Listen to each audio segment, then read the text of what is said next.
안녕하세요. 10월 16일 수요일입니다. 오늘은 로마서 14장 2절입니다. 어떤 사람은 모든 것을 먹을 만한 믿음이 있고 연약한 자는 채소를 먹느니라. 아멘.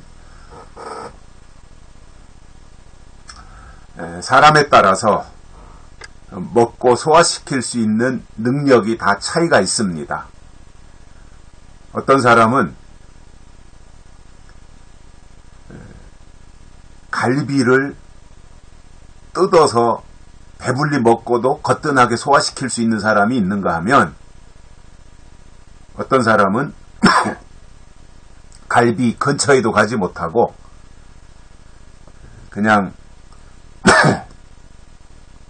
미역국 정도나 먹어야 되는 그러한 사람도 있습니다. 그렇기 때문에 각자의 어떠한 분량에 따라서 차이가 있다는 거지요. 그걸 인정해야 된다는 겁니다. 똑같을 수는 없잖아요. 사람이 똑같을 수 없어요. 다 달라요. 밥을 많이 먹어야 되는 사람이 있고 조금만 먹어도 되는 사람이 있고요. 다 차이가 있어요. 신앙도 똑같다는 겁니다. 어떤 사람은 모든 것을 다 먹고도 소화시킬 수 있는 능력을 소유한 사람도 있어요. 그래서 이것이 그야말로 온전케 되는 그리고 성장하는 이 과정에 있다고 보여지는데 이런 사람에게는 뭐가 문제가 되겠어요? 모든 것을 다 먹고 거뜬히 소화시킬 수 있는 사람에게는 고기를 먹든 상추를 먹든 풋고추를 먹든 오이를 먹든 그게 무슨 문제가 있겠습니까? 죽을 먹든 밥을 먹든 그런 것이 전혀 문제가 되지 않아요. 그래서 우리가 신앙적으로도 물론 우리가 약속의 말씀으로 하나님의 뜻을 깨닫고 그 방향으로 나아가야 되는 것이 우선인 것은 맞는데 이 예언의 말씀으로 하나님의 뜻을 깨닫고 요한계시록을 이해할 수 있는 그러한 수준까지 신앙의 단계가 올라간 사람은 구약의 율법에 가서 저 출애굽기에 가서 읽어도 계시록하고 연관이 되고 레위기를 읽어도 계시록하고 연결이 되고 다니엘서에 가서 읽어도 계시록하고 말라기를 읽어도 계시록하고 연결이 다 되게 돼 있어요. 이게 진정한 자유 아니겠어요? 자유라는 게. 하나님은 우리가 자유인이 되기를 원하시고 자유케 하려고 자유를 주셨다고 말씀하고 있는데 하나님의 약속 안에서 어떤 것도 다 감사함으로 기쁘게 받아 먹고 그 모든 것을 거뜬히 다 소화시킬 수 있는 그 단계까지 가는 거. 그게 진정한 자유 아니겠어요? 또 하나님이 그렇게 되기를 원하시는 거죠. 단단한 식물을 먹으라고 하는 것은 이미 단단한 식물을 먹고 소화시키는 그 단계까지 간 사람은 그 단단한 식물 아래에 있는 덜 단단한 거, 부드러운 거, 유동식, 우유, 죽 이런 거는 문제가 되지 않는다는 거잖아요. 다 소화시킬 수 있다는 거잖아요. 그래서 어떤 사람은 모든 것을 먹을 만한 믿음이 있는 사람이 있다는 겁니다. 모든 것을 다 먹고 거뜬히 소화시킬 수 있는 사람이 있다는 거예요. 이런 사람에게는 아무것도 문제될 게 없는 겁니다. 왜냐하면 소화력이 그만큼 뛰어나기 때문이지요. 구약의 율법이 문제가 되겠습니까? 아무리 예수님 오시고 나서 구약을 폐했다고 할지라도 그게 다 이제 필요 없으니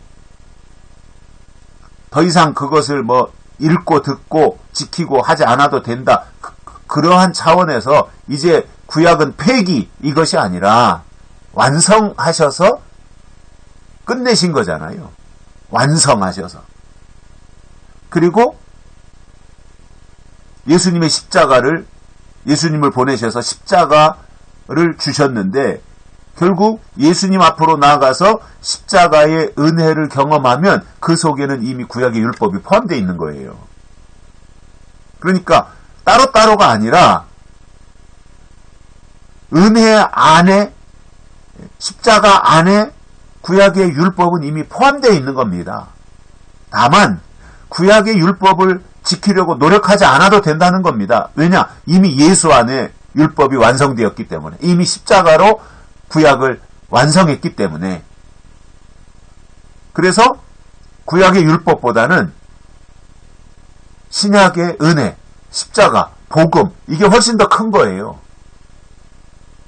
그리고 그 십자가와 은혜 안에 구약의 모든 율법이 포함되어 있는 겁니다. 이것을 한 걸음 더 나아가면 예수님이 다시 오시는 것에 대해서 설명한 것이 요한계시록이잖아요. 그래서 구약은 예언, 신약은 그 예언이 성취된 것. 구약의 예언이 이렇게 성취되었다. 예수로 성취되었다. 이것을 설명한 게 신약이고 계시록은 완성이에요.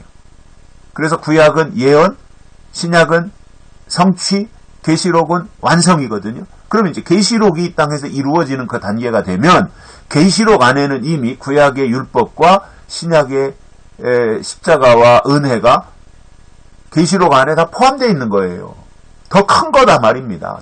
훨씬 더 큰 거예요.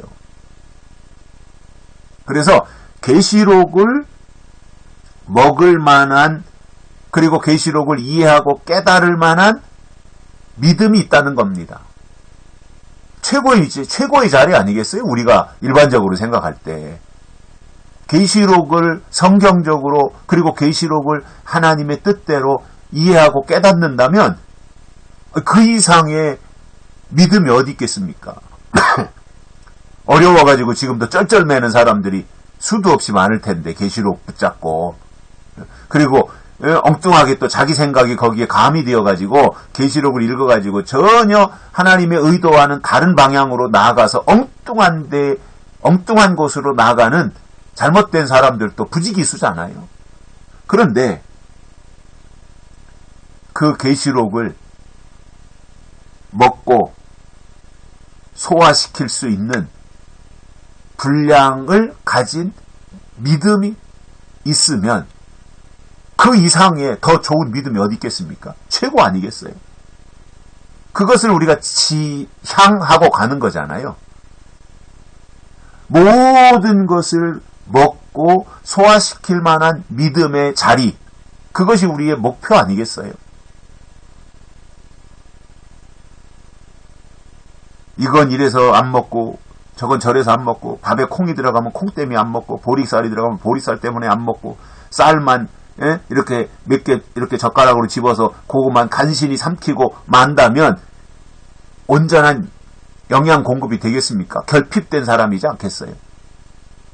보리쌀을 넣고 밥을 해줘도 먹고, 거기다가 콩을 넣고 밥을 해줘도 먹고, 고구마를 잘라서 넣고, 감자를 잘라서 넣고, 밤을 잘라서 넣고, 대추를 잘라서 넣고, 그래도 그것을 다 거뜬하게 맛있게 먹고 소화시킬 수 있는 그러한 믿음이 있는 반면에, 연약한 자는 채소를 먹느니라. 채소만 근근히 먹고 그것만 간신히 소화시킬 수 있는 연약한 믿음도 있다는 말이에요. 어떻게 해야 되겠어요? 이해하고 기다려줘야죠. 채소 먹는 사람이 이제 그 다음 단계 채소를 건너뛰어서 이제 김치를 먹고, 고춧가루가 들어간 김치도 맛있게 먹고 이렇게 할 수 있는, 그리고 그 다음 단계로 또 나가고 그 다음 단계로 나아갈 수 있는 그때까지, 성장할 때까지 기다려주는 것이 모든 것을 먹는 믿음을 가진 사람들이 해야 될 일이란 말입니다. 그리고 다르다 말이에요.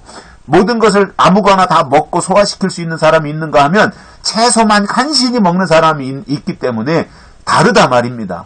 그러면 모든 것을 먹는 사람이 어떻게 해야 되겠어요? 이제 간신히 눈뜨고 채소만 송아지처럼 그렇게 먹는 사람이 있다면 기다려줘야죠. 그리고 같이 가야죠. 그 말씀을 바울이 해주고 있는 것입니다. 여기까지 하겠습니다. 고맙습니다.